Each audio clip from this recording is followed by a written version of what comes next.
My name is Dr. Igor Yurichevich. Stay frosty and go modify some behavior. What is that? That's some sort of spatial temporal anomaly. Oh my gosh, what's happening? Oh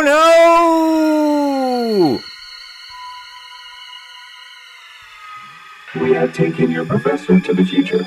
We must reveal secrets to him that could save humanity. We will return him in his own good time.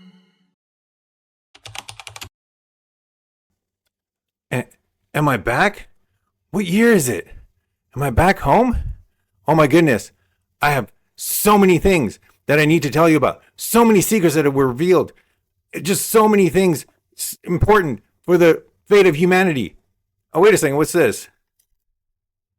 Self-management. Oh yeah, we got to do the self-management video because I'm Dr. Yurichevich and this is behavior modification. Let's go.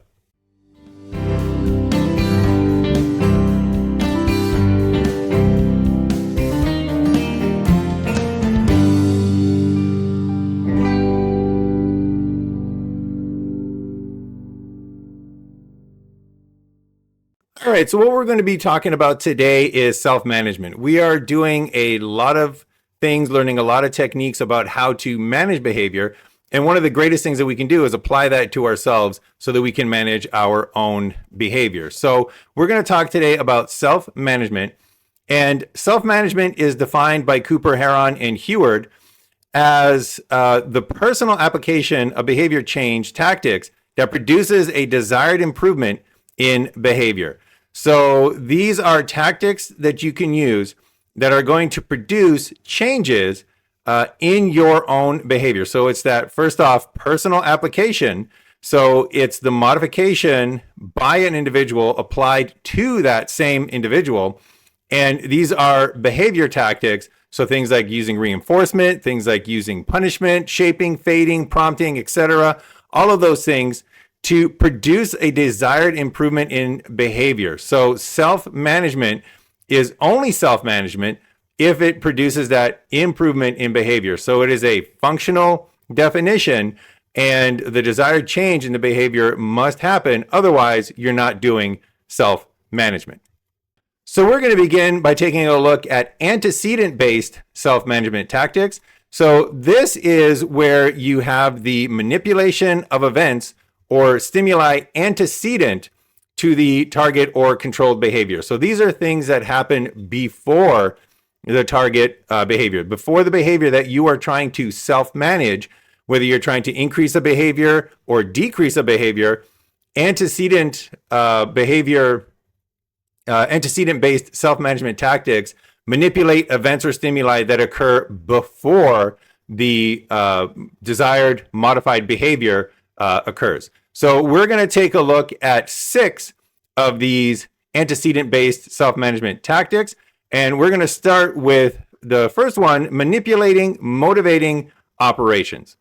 So what are motivating operations? Well, a motivating operation, or MO, this is an environment condition or event that alters the effectiveness of some stimulus, object, or event as a reinforcer. So first thing that it does is this is something that occurs. This is some environmental condition that alters whether or not a stimulus, object, or event is going to be a reinforcer and how good is it going to work as a reinforcer. And then it also, in conjunction with that, alters the rate of all the behaviors that have been reinforced by that stimulus, object, or event in the past. So it changes the effectiveness of a reinforcer and then also alters the rate of all the behaviors, all of them that have been reinforced by that particular reinforcer. Now, we do have 2 major types of motivating operations.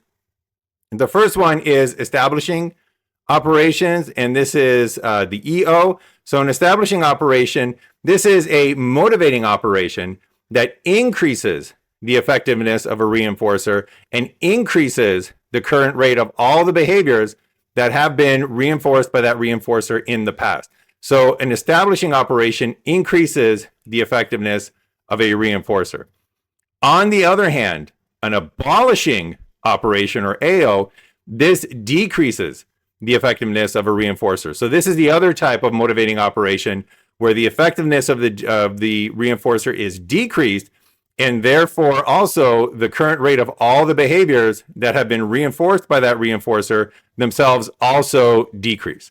So let's take a look at a couple of examples of this and see how you can modify the environmental conditions or events that precede a behavior in order to either increase the effectiveness of a reinforcer, make that behavior more likely, or decrease the effectiveness of a reinforcer, make that behavior less likely. So let's take a classic example here.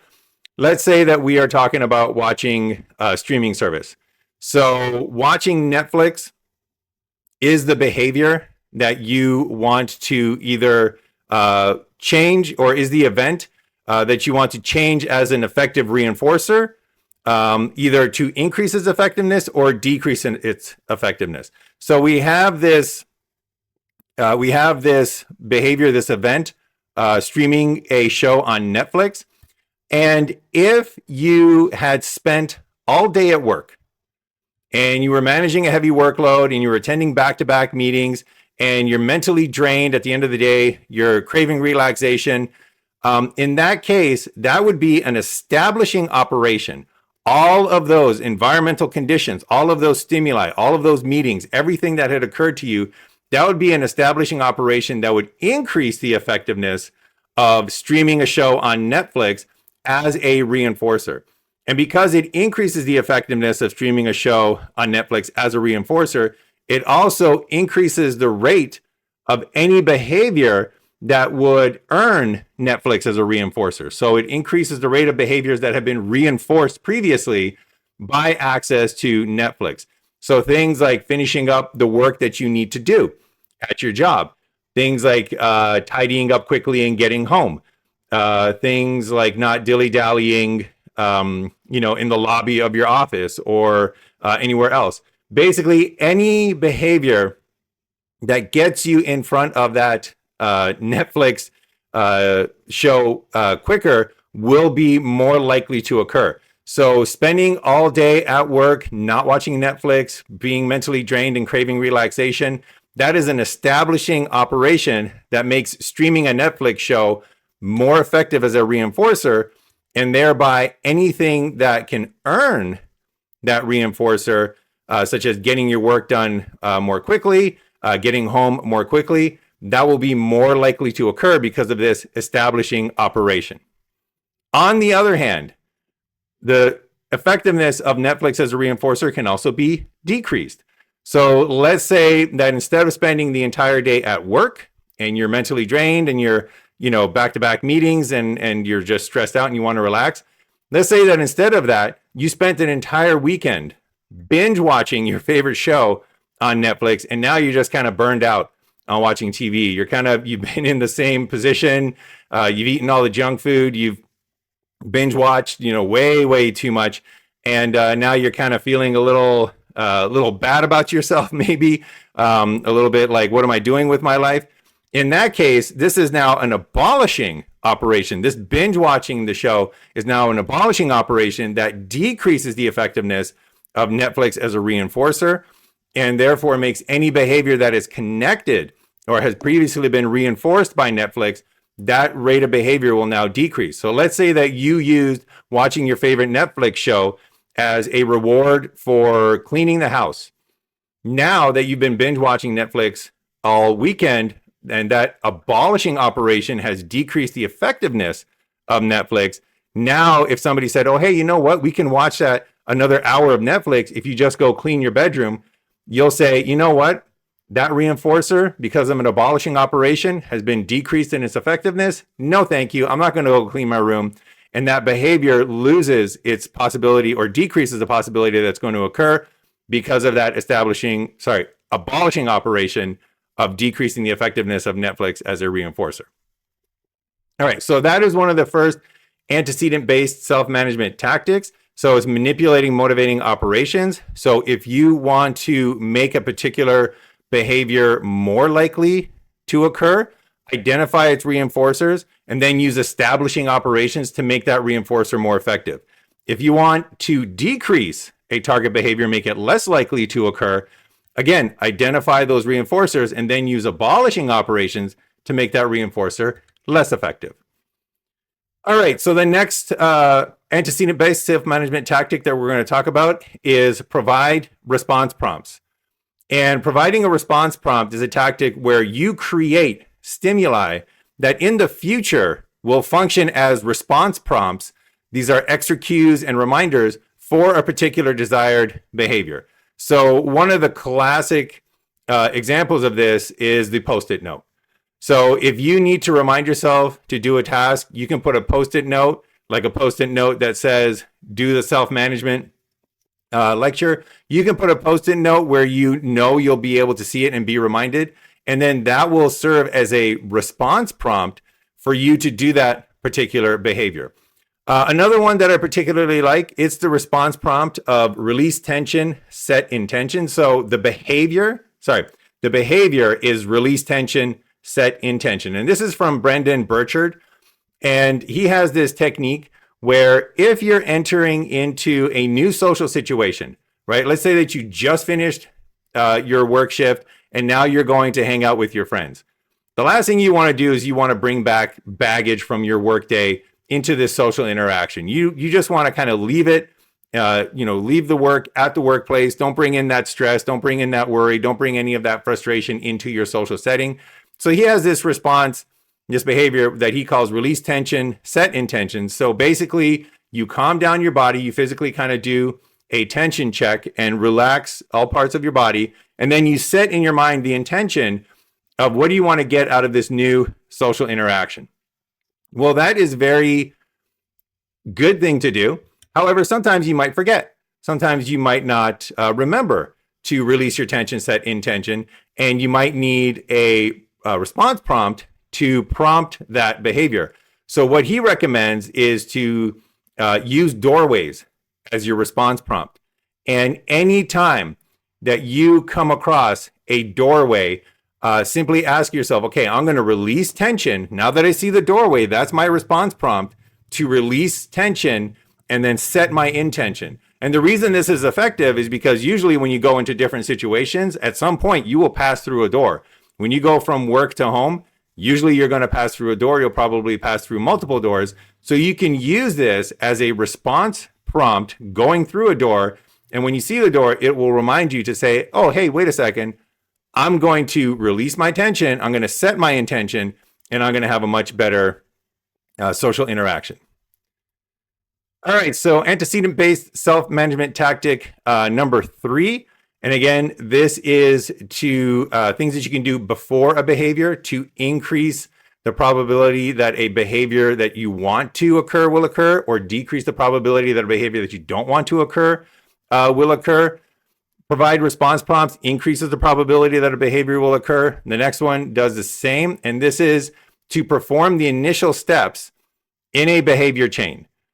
So you can perform the initial steps in a behavior chain. Usually behaviors that we do that are important to us are complex behaviors. They're made up of a whole bunch of smaller behaviors in this large behavior chain.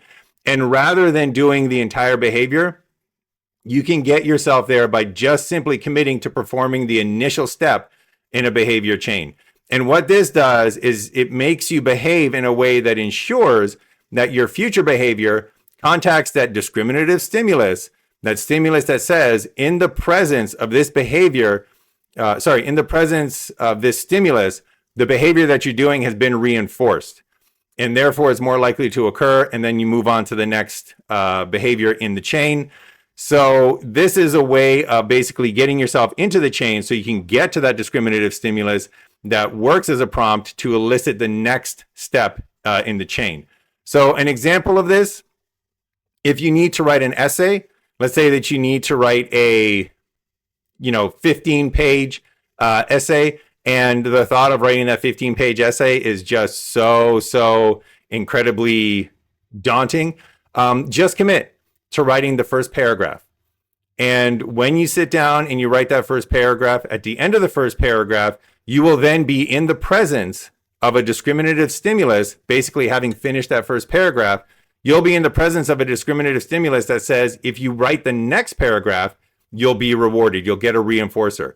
And then that begins you down the chain so you can continue completing behaviors and continue to get to those discriminative stimuli that prompt that next behavior because of the power of that behavior chain.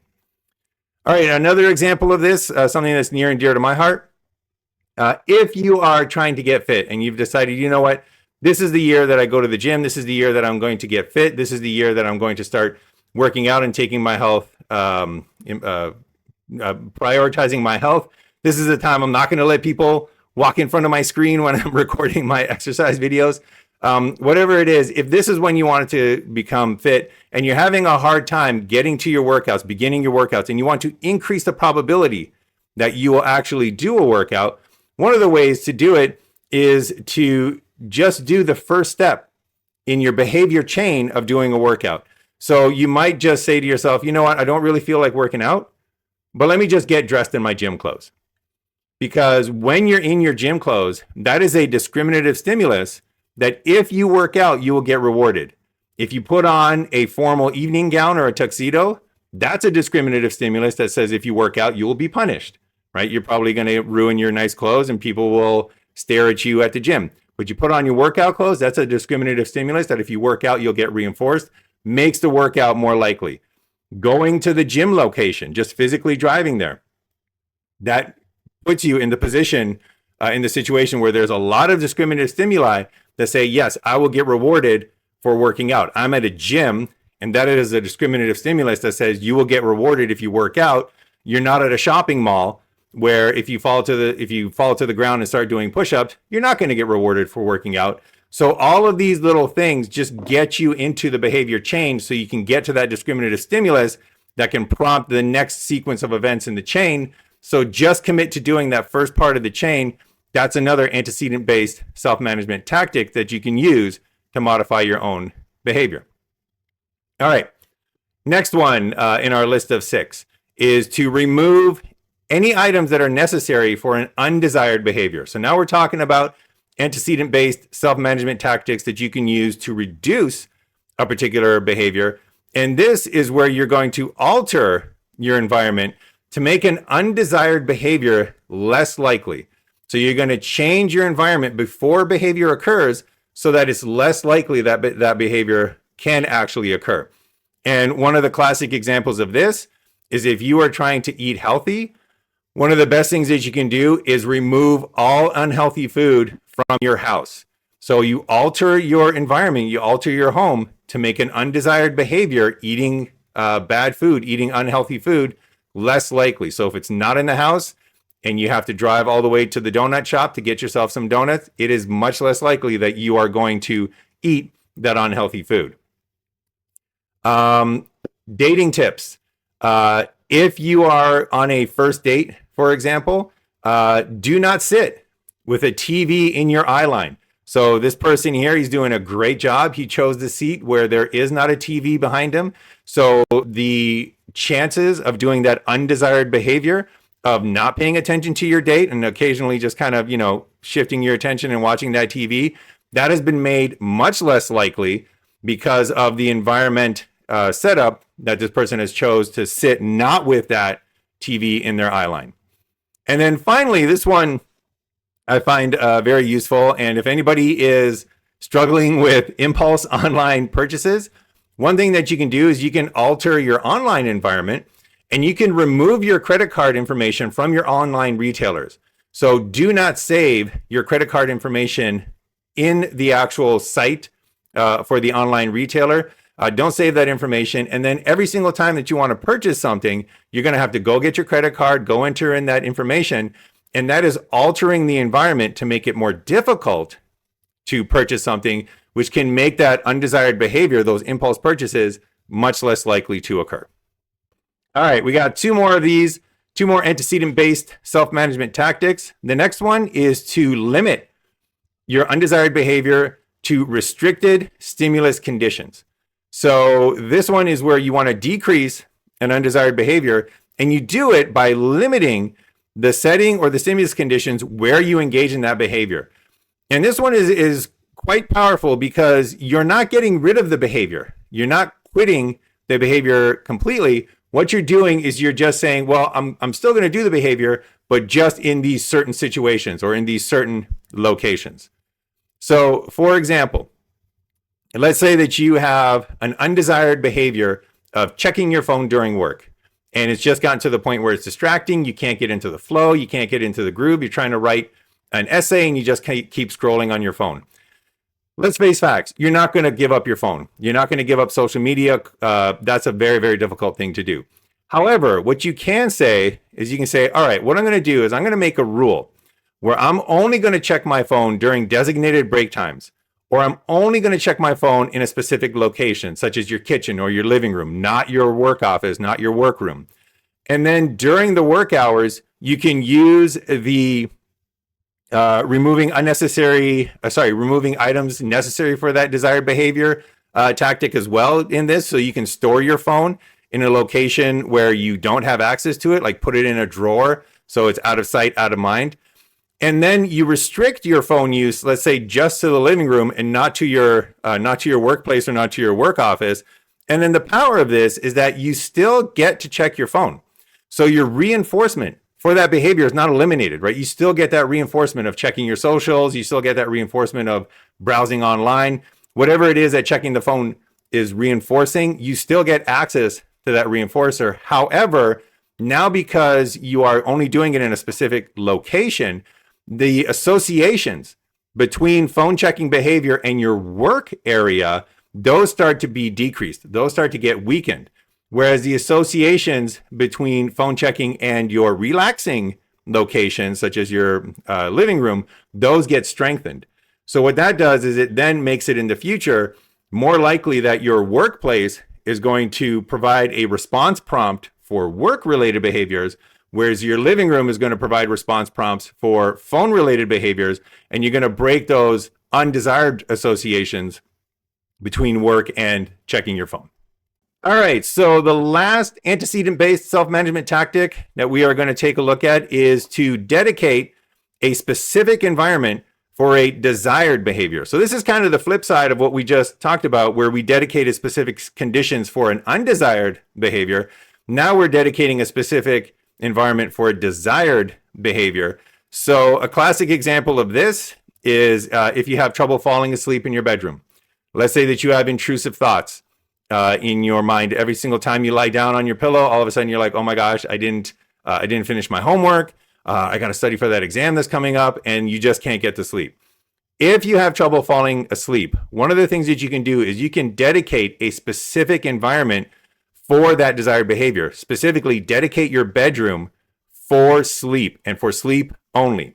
So what this means is that you do not work in your bedroom. You do not worry about your bedroom. So if you need to do some work, if you forgot about an email that you need to send, get out of your bedroom and then do it. If you're worrying about an exam that's coming up, get out of your bedroom and worry about it. And then what you do is when you're out of your bedroom, you leave it and you can do your emails. You can worry about everything while you're sleeping. And then, while you're waiting to get sleepy. And then once you get sleepy, go back to your bedroom. And that waiting until you get sleepy, that is an establishing operation that increases the effectiveness of the reinforcer, specifically that reinforcer of falling asleep and getting that good night rest. So by restricting the bedroom for sleep only, you're still able to get to sleep. So that reinforcement is not eliminated. It's not like we're staying awake and we're not getting to sleep. But now you're going to associate sleeping behavior with those specific stimulus conditions that are in the bedroom, and you weaken the associations between the bedroom and any other behaviors like worrying and doing work. And then what you'll find is eventually the bedroom itself works as that response prompt, that discriminative stimulus to basically say, okay, now we're in here, and automatically the probability that you're going to feel sleepy and fall asleep, that increases. All right, so that is it for this particular video. So what we did today is we defined what self-management actually is, and then we took a look at 6 different antecedent-based self-management tactics. So manipulating your motivating operations, providing those response prompts, performing the initial steps in a behavior chain, removing any of those items necessary for undesired behavior, limiting undesired behavior to restricted stimulus conditions, and then dedicating a specific environment for a desired behavior.